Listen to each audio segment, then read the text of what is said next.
Hello friends, this is Asha and आज मैं आपको 12th क्लास की क्लास 12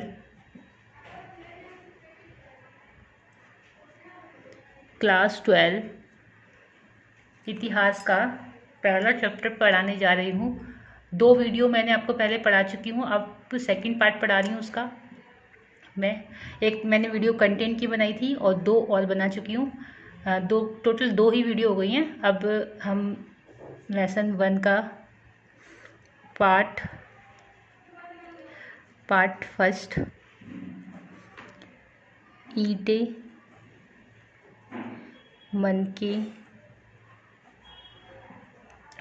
मनके तथा अस्थियां।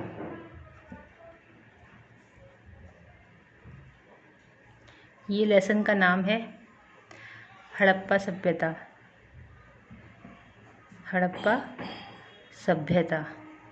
ईंटें, मनके और अस्थियां, हड़प्पा सभ्यता, ये पार्ट 1 के चैप्टर का नाम है। एंड अब शुरू करते हैं हम। चलिए शुरू करते हैं। बड़ी ही आसान भाषा में आपको समझाऊंगी। हम 3rd पॉइंट कर रहे थे, लास्ट वीडियो में हमने 2nd पॉइंट तक कर लिया था, उसे मैं आज एक्सप्लेन करके आपको बताऊंगी। मोहनजोदड़ो।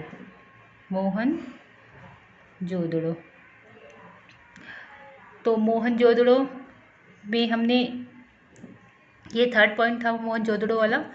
अब इसमें हम पॉइंट वाइज मैं आपको समझाती हूँ कि पहले की जो मोहनजोदड़ो था उसमें नालों का निर्माण कैसे हुआ था, नाले किस तरीके से के थे। जैसे कि नाले कैसे थे, पहले बीच में एक सड़क है, जैसे कि इस बीच में एक सड़क है, बीच में एक सड़क होती थी और साइड में नाले होते थे। जैसे ये है नाले का पानी, नाले, और आसपास क्या बने होते थे, घर बने होते थे। बड़ी ही पूर्व नियोजित ढंग से ये बनाए गए थे। जैसे प्लानिंग के थ्रू बनाते हैं ना, तो बहुत ही अच्छे बनते हैं घर, तो इसे बोलते हैं पूर्व नियोजित ढंग से घर बनाए हुए थे। ड्राइंग थोड़ी सी बेकार हो सकती है, पर कोई नहीं, समझ आ जाना चाहिए बस। ठीक है, अब मैं आपको एक्सप्लेन कर रही हूँ इसको कि मोहनजोदड़ो में सबसे पहले क्या है, नालों का निर्माण। नालों का निर्माण।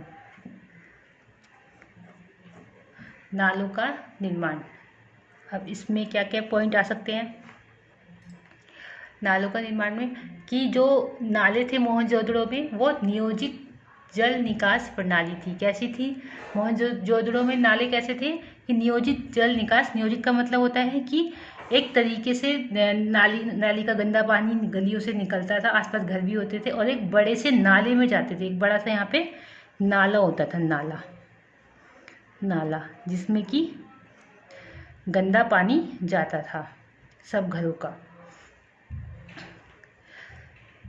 तो नालों का निर्माण में फर्स्ट पॉइंट मैं आपको बता रही हूँ कि नियोजित जल निकास प्रणाली थी। नियोजित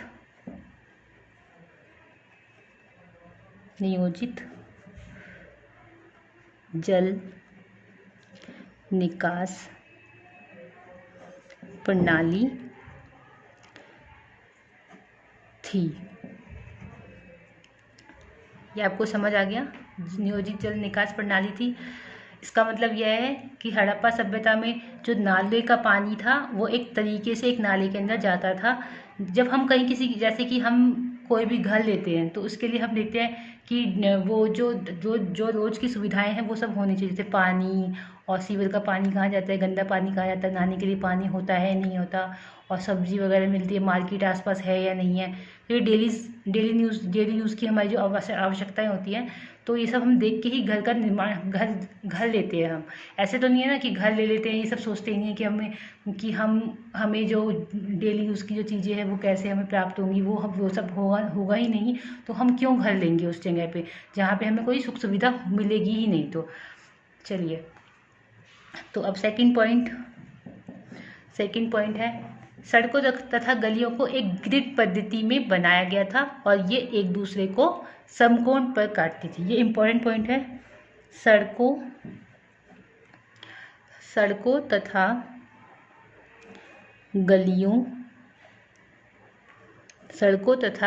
को एक ग्रिड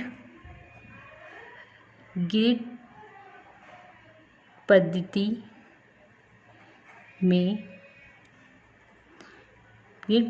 में बनाया गया था। और ग्रिड पद्धति का मतलब एक नियोजित तरीके से बनाई गई थी। सड़कें और गलियां, आसपास उसके घर थे अगल बगल में। सड़कों तथा गलियों को एक ग्रिड पद्धति में बनाया गया था और ये एक दूसरे को समकोण पर काटती थी। ये इम्पोर्टेंट पॉइंट है कि क्या है ये, कि सड़कों तथा गलियों को एक ग्रिड पद्धति में बनाया गया था, मतलब एक नियोजित तरीके से बनाया गया था और ये एक दूसरे को समकोण पर काटती थी। जैसे कि ये है, ऐसे करके समकोण का आपने समकोण कोण देखा होगा ना, मैथ में बनाया होगा समकोण पर समकोण कैसा होता है, तो वैसे ही। अब नंबर 3 पॉइंट है इसका, नालों का निर्माण का 3 पॉइंट है कि नालियों के साथ गलियों को बनाया गया था और उसके अगल बगल में घर बनाए गए। नालियों के साथ सड़क थी बीच में और अगल बगल में घर थे। यही पॉइंट मैंने डायग्राम में जो बताया आपको, वो मैं आपको लिख के बता रही हूँ कि नालियों के साथ गलियों को बनाया गया था। नालियों के साथ गलियों को बनाया गया था। नालियों के साथ गलियों को बनाया गया था और उसके अगल बगल में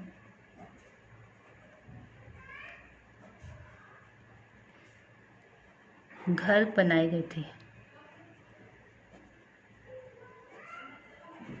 जैसे कि मैंने आपको डायग्राम में बताया कि नालियों के साथ गलियों को बनाया गया था, मतलब जो नालियां है ना उसके साथ, नालियों के साथ क्या बनाया गया था, गलियों को बनाया गया था। गली है बीच बीच में, जैसे यहाँ पे हो गया, यहाँ पे दोबारा से दूसरी गली आ गई, ऐसे इसी तरीके से कि नालियों के साथ गलियों को बनाए गए थे, गलियाँ पतली पतली, और उसके अगल बगल में घर बनाए गए थे। और ये जो सारा पानी जाता था वो एक नाले के अंदर जाता था, जो एक समकोण पर काटती थी, मतलब ऐसे निकल के ऐसे समकोण कोण की तरह काटती थी एक दूसरे को।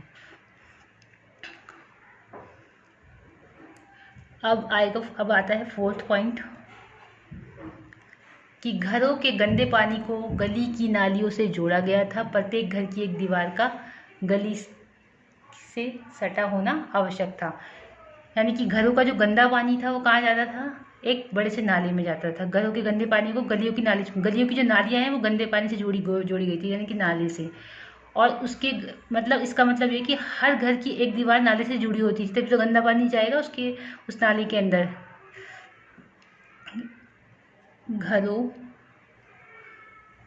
के गंदे पानी को गली की नालियों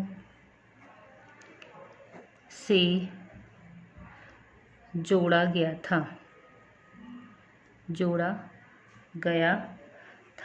साथ साथ आप पॉइंट्स को कॉपी में नोट डाउन करते जाना और इसको साथ साथ रिवाइज भी करते जाना। एक दिन का मैं गैप भी देती हूँ वीडियो में, ताकि आप साथ साथ रिवाइज कर सकें। और लास्ट में ये लेसन ख़त्म होने के बाद मैं आपको अभ्यास के प्रश्न करवाऊंगी जो पेपर में आते हैं। घरों के गंदे पानी को गली की नालियों से जोड़ा गया था। वो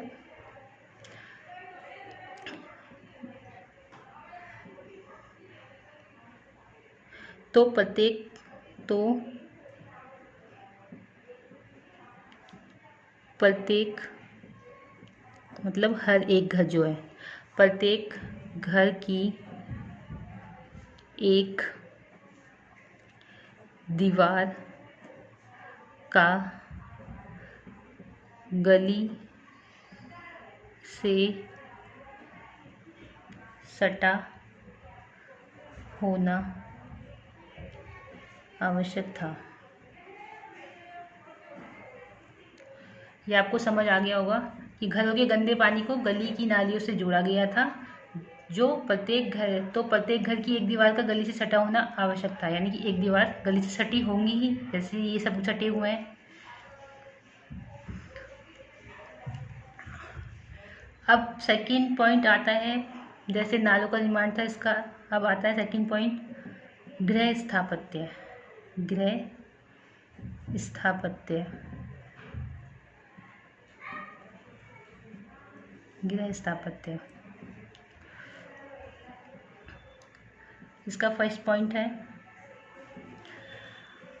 मोहनजोदड़ो का। मैंने आपको बताया था, एक डायग्राम के माध्यम से बताया था मैंने आपको कि कैसे होते थे घर, कि जो दुर्ग होते थे उसमें क्या होता था और निचले घर होते थे उसमें क्या होता था, मैंने आपको ये बताया था। अब आपको ये पता ही होगा, जैसे कि मैंने आपको बताया था कि जो दुर्ग होते थे, पहले आपको मैं डायग्राम के माध्यम से बता देती हूँ कि जो दुर्ग होते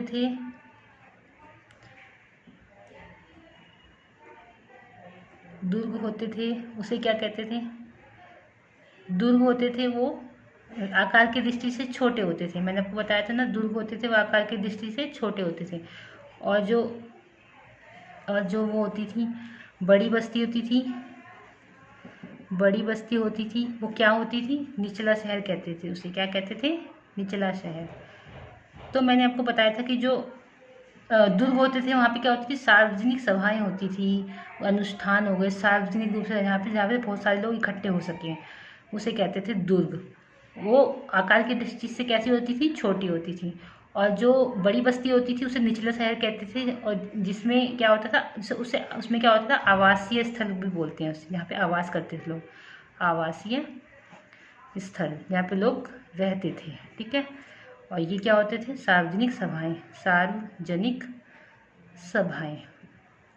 ये आपको समझ आ गया होगा कि इसमें क्या डिफरेंस है और इसमें क्या डिफरेंस है। इसमें डिफरेंस क्या है, अब आपको इस एक एक पॉइंट पे आपको बताती हूँ इसका। मोहनजोदड़ो सबसे प्रसिद्ध, तो मोहनजोदड़ो के बारे में आपको बताया गृह स्थापत्य कैसा था। मोहनजोदड़ो का जो निचला शहर था वो कैसा था? आवासीय भवन था। तो फर्स्ट पॉइंट है इसका, फर्स्ट पॉइंट है मोहनजोदड़ो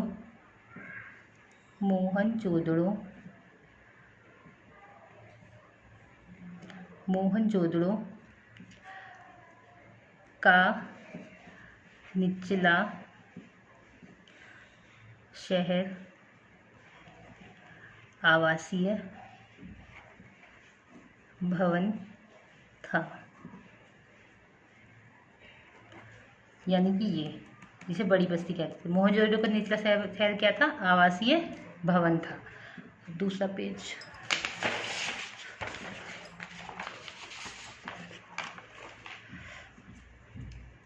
अब सेकंड पॉइंट है,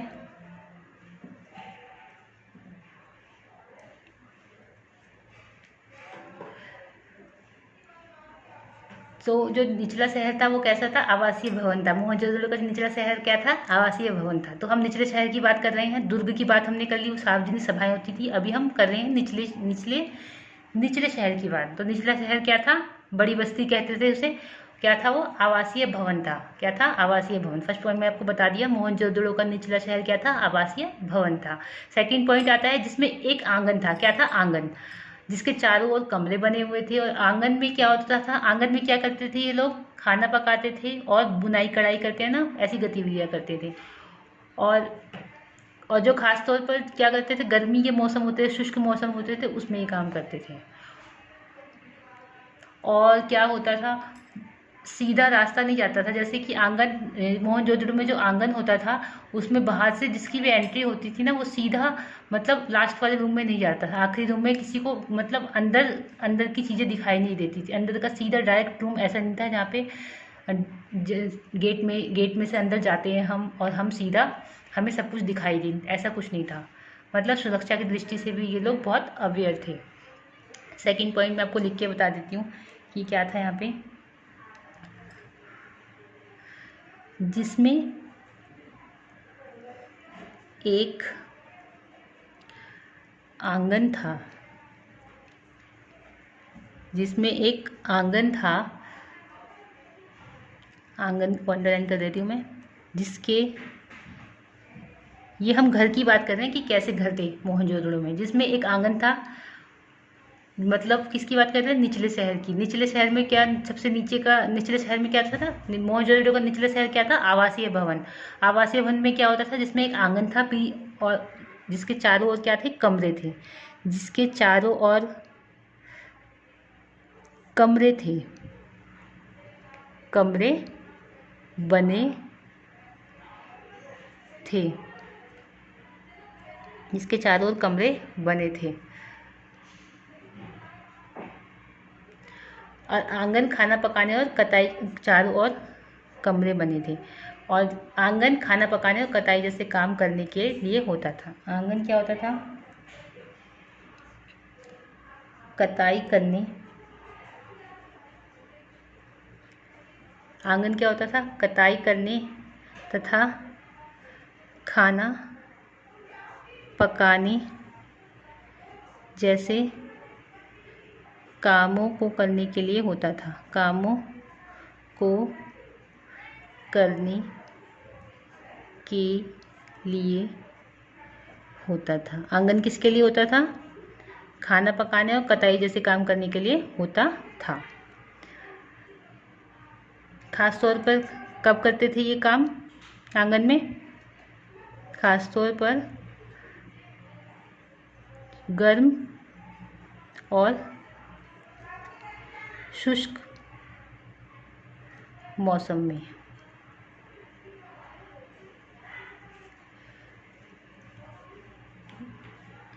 अब थर्ड पॉइंट, इसका थर्ड पॉइंट है, मोहनजोदड़ो में लोग अपनी एकांतता को महत्व देते थे। मतलब ये लोग क्या थे, शांति में रहते थे, शोर शराबा इन्हें पसंद नहीं था, शांति में रहना भी इन्हें पसंद था। और भूमि तल पर बनी दीवारों पर खिड़कियां नहीं थी। मतलब नीचे जो निचला शहर था वो आवासीय भवन था ना, तो वहाँ पे कोई खिड़कियां नहीं होती थी। तथा मुख्य द्वार से आंतरिक भाग और आंगन सीधा नहीं दिखाई देता था। मैंने आपको बताया ना, सीधा एंट्री करते ही गेट में से हमें कुछ दिखाई नहीं, बाहर का अंदर वाला कमरा दिखाई नहीं देता। मुख्य द्वार से आंतरिक भाग मतलब अंदर वाला कमरा तथा आंगन सीधा नहीं दिखाई देता था, कि लोग बैठे हैं कुछ कर रहे हैं, सीधे नहीं दिखाई देते थे, जिससे बाहर के लोगों को कुछ पता ना चले कि कोई भी आ सकता है। तो अपने घर को हम सुरक्षा की दृष्टि से तो बनाते हैं ना, कि सीधा किसी को दिखाई ना दे हम कैसे बैठे हैं, क्या कर रहे हैं, वैसे ही। थर्ड है मोहनजोदड़ो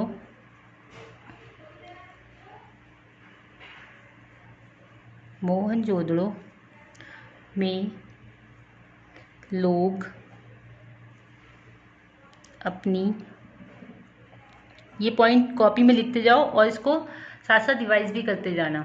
एक बार में तो याद नहीं होता, पर मैं फिर भी आपको आसान से बता रही हूँ। मोहनजोदड़ो में लोग अपनी एकांकता, जो भी आपका डाउट हो वो कमेंट बॉक्स में बताना। आपको जो कुछ समझ ना आ रहा हो और कोई भी कमी दिख रही है तो आपको कमेंट बॉक्स में बताना। आपको कोई भी क्वेश्चन पूछना हो इस चैप्टर से रिलेटेड तो आप पूछ सकते हैं। मोहनजोदड़ो में लोग अपनी एकांकता को अंडरलाइन करें, को महत्व देते थे। मोहनजोदड़ो में लोग अपनी एकांकता को महत्व देते थे, मतलब अकेला रहना पसंद करते थे, शांति में। भूमि तल पर बनी दीवारों पर खिड़कियां नहीं होती थी। अभी मैंने बताया आपको, भूमि तल पर बनी दीवारों पर खिड़कियां नहीं होती थी तथा मुख्य द्वार से आंतरिक भाग दिखाई नहीं देता, तथा मुख्य द्वार से आंतरिक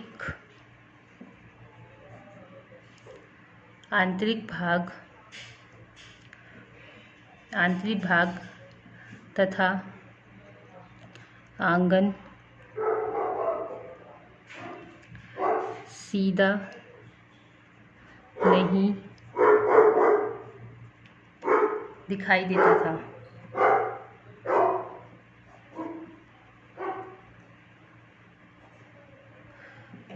ये पॉइंट समझ आ गया आपको। अब 4th पॉइंट है, हर घर का ईंटों। अब क्या बताऊंगी मैं आपको घरों के बारे में, घरों की विशेषताएं। घर कैसे थे? हर घर का ईंटों के फर्श से बना एक स्नानाघर होता था। मतलब हर घर में एक पर्सनल स्नानाघर होता था, जिसकी नालियाँ दीवार के माध्यम से सड़क की नालियों से जुड़ी हुई थी, ताकि जो गंदा पानी है हर घर का बाहर नाली में जा सके। इसलिए हर घर का एक स्नानाघर होता था, और जो स्नानाघर की नालियाँ होती थी वो बाहर जो एक नाला होता था बड़ा था उससे जुड़ी होती थी। तो मैं पॉइंट लिख के बता देती हूँ आपको। हर घर का ईंटों के फर्श से बना एक ईंटों के फर्श से बना, इसको अंडरलाइन कर देते। ईंटों के फर्श से बना एक स्नानाघर, एक स्नानघर होता था।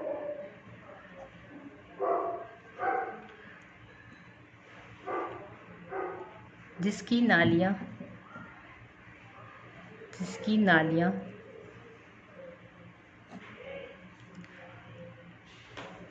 दीवार के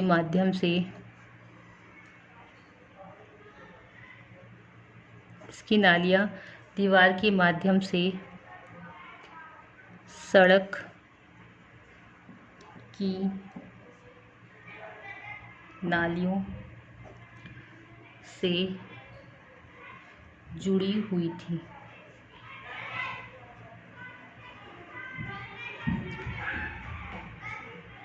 सड़क की नालियों से जुड़ी हुई थी, यानी कि हर घर की ईंटों के फर्श से बना एक स्नानघर। मतलब ईंट से बना हुआ, जो हमारे घर में भी होता है, ईंट से ही तो बनता है ना स्नानघर। जो भी हमारे बाथरूम है, घर है, ईंटों से ही बना है। तो उस टाइम पे भी ईंटों से बना होता था। हर घर का ईंटों से के फर्श से बना एक स्नानघर होता था, मतलब कि बाथरूम, जिसकी नालियाँ दीवार के माध्यम से सड़क की नालियों से जुड़ी हुई थी। जो घर के स्नानघर होते थे ना, प्रत्येक घर के जो स्नानघर होते थे, वो उसकी जो दीवार होती थी वो किससे जुड़ी होती थी? सड़क की नालियों से, ताकि गंदा पानी बाहर जा सके। सड़क की नालियों से जा सकते, और सड़क की नालियों से वो एक बड़े से नाले में जा सके। अब 5th पॉइंट है, कुछ घरों में दूसरे छत पर जाने के लिए क्या थी? सीढ़ियाँ बनी हुई थी। मतलब कुछ अवशेष मिले हैं ना मोहनजोदड़ो में, पुरातात्विकों को कैसे मिले हैं? एक छत से दूसरी छत पे जाने की सीढ़ियाँ मिली हैं। तो कुछ घरों, NCERT में जो भी लिखा हुआ है वो क्या है? बहुत इम्पोर्टेंट है। कुछ घरों में दूसरे छत पर जाने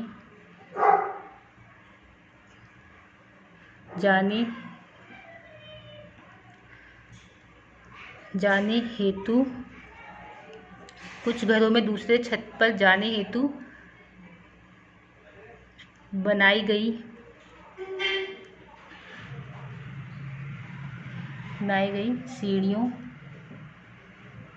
सीढ़ियों के अवशेष मिले थे।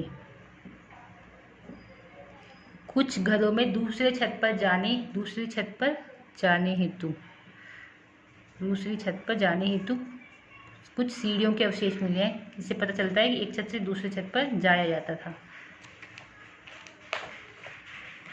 अब क्या है? अब है 6 पॉइंट है।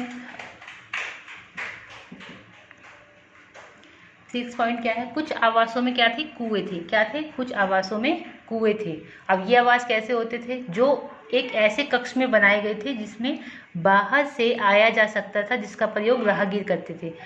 कुछ आवास थे, जो कुछ ऐसे घर थे ना जहाँ पे सार्वजनिक लोग आते थे, जैसे कि कुएं टाइप के हो गए, कुछ ऐसे घर बने होते हैं जब बाहर से लोग आ सकते थे। बाहर का मतलब राहगीर हो गए, गेस्ट वगैरह होते हैं, तो ऐसे कुछ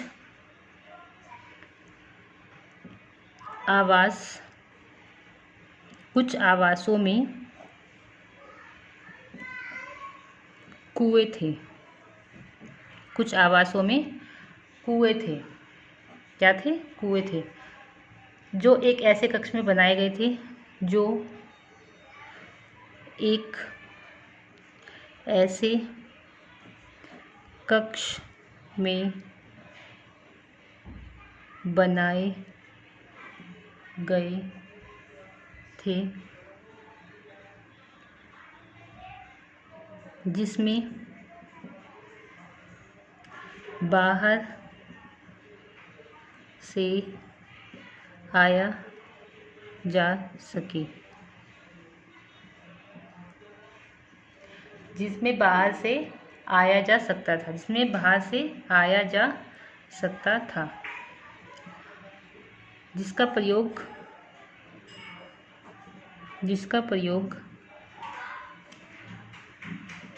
राहगीर भी करते थे। यानी कि गेस्ट वगैरह आते हैं ना, बाहर से घूमने वाले होते हैं जो ट्रैवलिंग पे आते हैं, ये भी करते थे।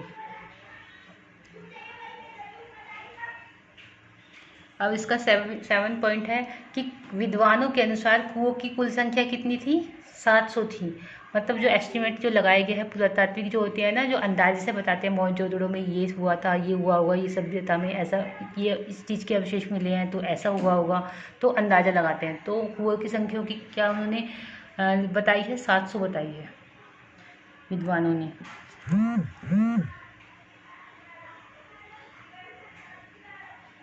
कुओं विद्वानों के अनुसार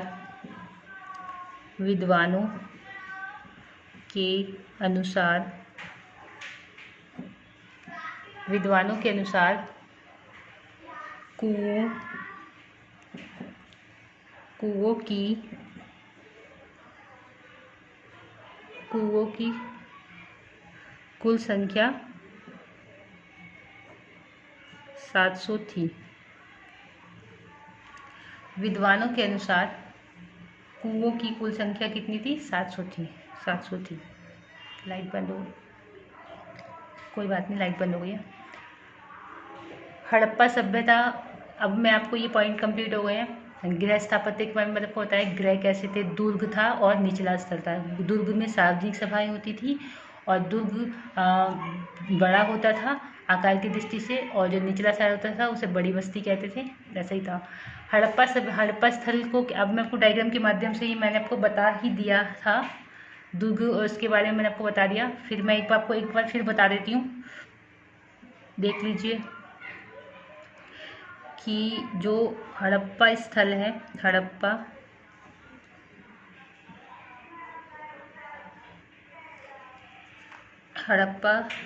स्थल क्या थे? प्रथम नगर। क्या थे? प्रथम नगर। हड़प्पा सभ्यता क्या था? प्रथम नगर था। और मोहनजोदड़ो क्या था?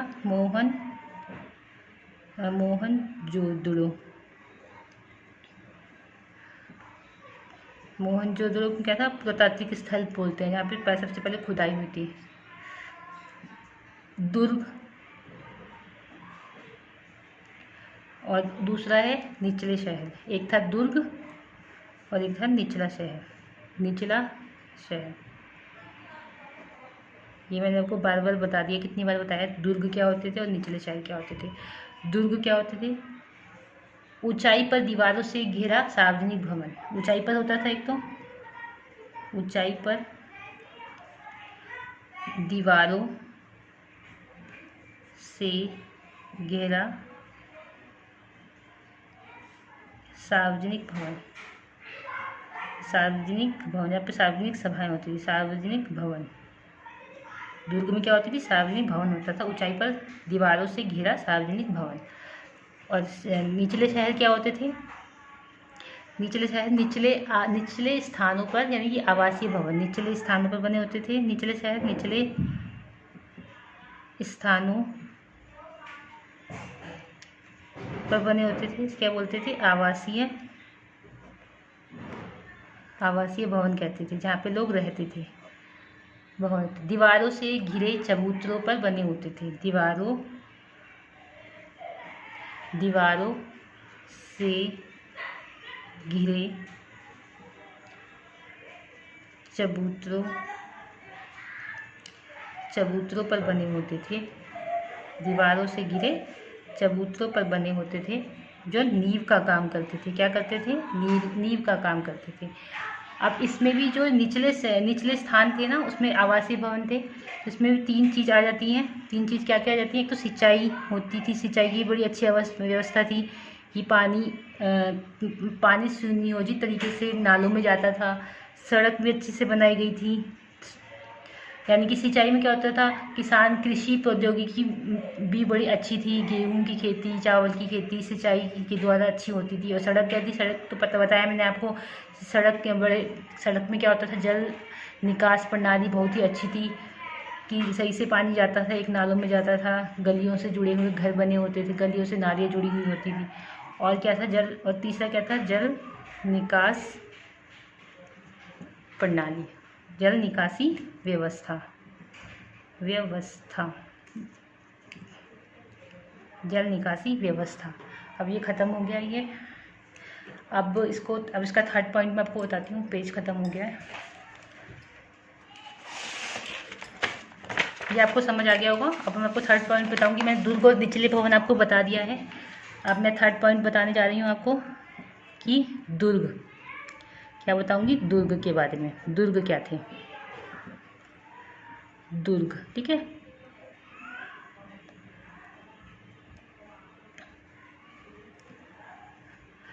दुर्ग का प्रयोग क्या होता था? किस लिए होता था? सार्वजनिक प्रयोजनों के लिए किया जाता था। नंबर 1 पॉइंट है, दुर्ग का प्रयोग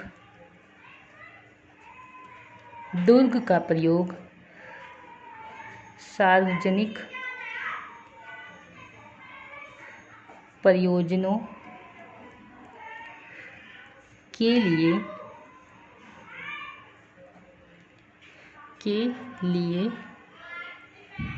प्रयोजनों के लिए किया जाता था। दुर्ग का प्रयोग सार्वजनिक प्रयोजनों के लिए किया जाता है। इसको अंडरलाइन कर देती हूँ मैं। और सेकंड पॉइंट है, जो दुर्ग में एक विशाल माल गोदाम भी होता था, जहाँ पे माल रखा जाता था। जिसमें क्या होता था, जिसमें निचला हिस्सा था, क्या था? ईंटों से बने होने के अवशेष मिले हैं। कि जो माल गोदाम का जो नीचे का हिस्सा बना होता था, वो ईंटों से बना होता था, उसके अवशेष मिले हैं। तथा ऊपरी हिस्सा लकड़ी से बने होने के अवशेष मिलेंगे। जो ऊपरी हिस्सा है वो लकड़ी से बना होता था। ये बहुत पहले ही नष्ट हो गए थे। मतलब जब खुदाई हुई, पुरातात्विकों ने खुदाई की, तब तक में नष्ट हो गए थे। पर उसके कुछ अवशेष मिले। इससे हमें पता चलता है कि जो नीचे का हिस्सा होता था वो ईंटों से बना होता था, जो ऊपरी हिस्सा होता है वो लकड़ी से बना था। अवशेषों से हम पता लगाते हैं इन चीज़ों को, स्रोत जो मिले हैं हमें। दुर्ग में एक विशाल माल गोदाम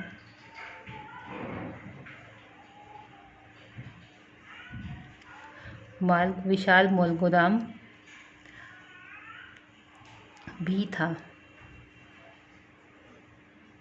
दुर्ग में एक विशाल माल गोदाम भी था, जिसमें निचला हिस्सा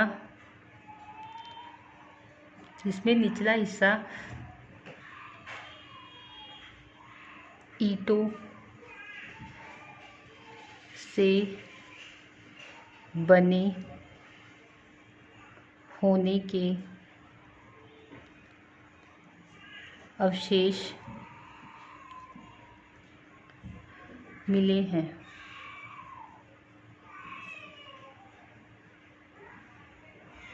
तथा ऊपरी हिस्सा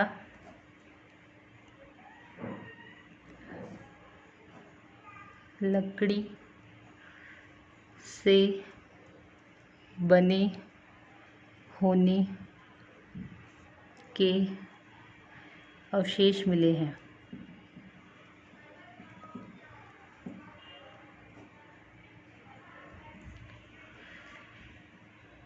ये बहुत पहले ही नष्ट हो गए थे। ये बहुत पहले ही नष्ट हो गए थे। दुर्ग में एक विशाल मॉल गोदाम था जिसमें निचला हिस्सा ईंटों से बने होने के अवशेष मिले हैं। यानी कि निचला हिस्सा किससे बने थे? ईंटों से बने, और ऊपरी हिस्सा किससे बने होने के अवशेष मिले हैं? लकड़ी से बने होने के अवशेष मिले हैं। ये बहुत पहले ही नष्ट हो गए थे। अब थर्ड पॉइंट है, एक विशाल स्नानागार भी दुर्ग में था। यह आंगन में बना एक आयताकार जलाशय था।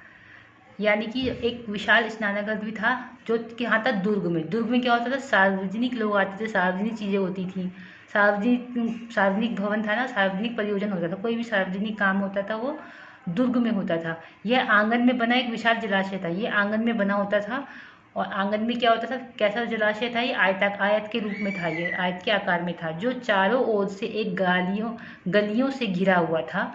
जलाशय में जाने के लिए इसके उत्तर और दक्षिणी भाग में 2 सीढ़ियाँ बनी हुई थी। मतलब बड़े ही आर्किटेक्ट ने बड़े ही सुनियोजित ढंग से इसको बनाया था। और इंडिया के जो हमारे भारत के जो आर्किटेक्ट है वो बहुत ही मेहनती और बहुत ही अच्छे होते हैं।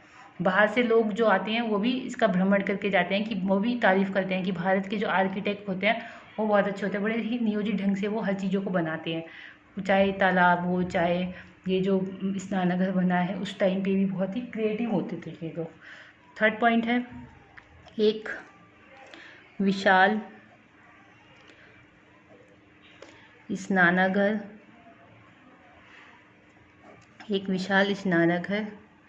भी दुर्ग में था। यह आंगन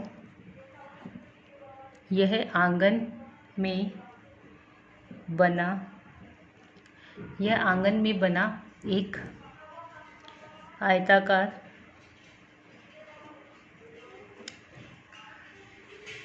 आयताकार जलाशय था। जलाशय है जो चारों ओर से एक गलियों से घिरा हुआ है। जो चारों ओर से एक गलियों से घिरा हुआ है। जलाशय में जाने के लिए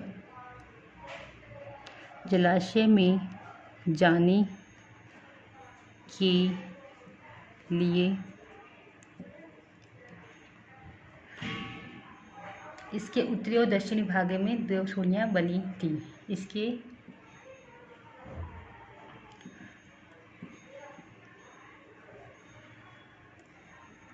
उत्तरी और दक्षिणी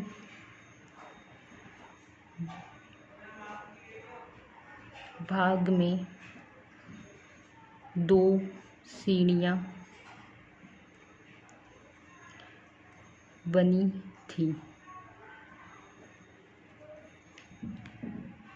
ये मैंने आपको बताया, एक विशाल स्नानघर भी दुर्ग में था। यह आंगन में बना एक आयताकार जलाशय है जो चारों ओर से एक गलियों से घिरा हुआ था। चारों ओर से गलियों से घिरा हुआ था। जलाशय में जाने के लिए क्या होता था? उत्तरी और दक्षिणी भाग में 2 सीढ़ियाँ बनी थी। अब फोर्थ पॉइंट है, जलाशय से पानी एक बड़े नाले में बह जाता था। मैंने आपको बताया था डायग्राम में, जलाशय से जो पानी होता था नाले में, एक बड़े नाले में चला जाता था।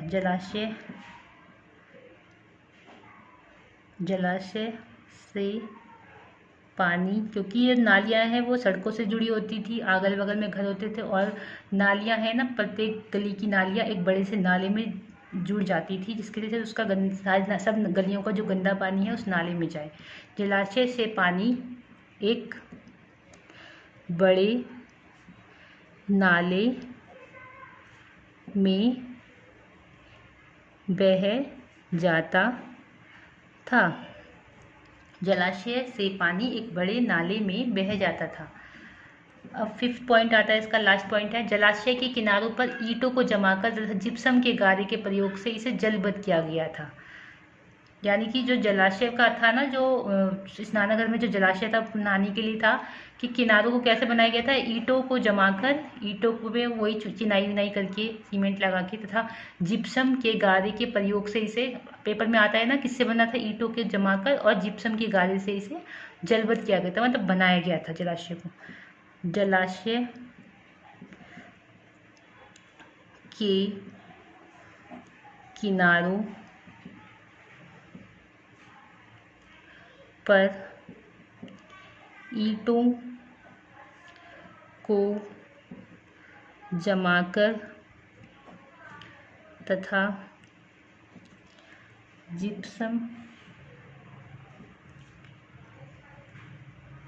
के गारे के प्रयोग से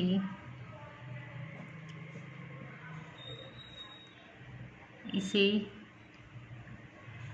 जलबद्ध किया गया था, मतलब बनाया गया था, उसको किनारे से अच्छे से प्रॉपर तरीके से बनाया गया था, किया गया था।